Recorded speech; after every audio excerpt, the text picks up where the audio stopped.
તો મિત્રો, તમારે ઘેરે અવસર આવે છે તો આપણે પહેલાના જમાનામાં જે સાફા બાંધતા હતા, તો એ સાફો બાંધવાથી તમે શરમાવશો તો નહીં શરમાવાનું.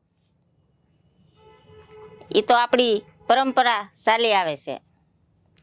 તો તમારે સાફા લેવા હોય તો આપણે અવસર ફેટાવાળા દુકાનમાં આવી જવું. તો મિત્રો, તમને મેં કહી દીધું છે તો હવે તમે નહીં શરમાવ. તો તમારે સાફો લેવો હોય તો ક્યાં આવવાનું છે? તો અનિલભાઈ, તમે જ આવી જાવ ને, શ્રીક મિત્રોને કહી દો. હા, આવી ગયા, હાલો. તો મેં તો મિત્રોને કહી દીધું છે કે શરમાવાનું નહીં. હવે મિત્રો તો નહીં શરમાય, પણ તમે મિત્રોને કહેતા ના શરમાતા. હા, હું શરમાતો પણ હવે નહીં શરમાવ. હા, એમ તો આપણે કહી દો મિત્રોને ક્યાં આવવાનું એમ. તો આપણે સાફા માટે જે માસીએ વાત કરી આપણને, કિરણ ચોકમાં આપણે આવી જવાનું છે. અને આપણે અહીંયા આવા દુપટ્ટા છે, શેરવાની છે, ઇન્ડો વેસ્ટર્ન છે, આ ટાઈપના જોધપુરી છે, વરકવાળા, આ બધી વસ્તુ આપણે અવસર ફેટાવાળામાં મળી જશે, કિરણ ચોકમાં, સુરત.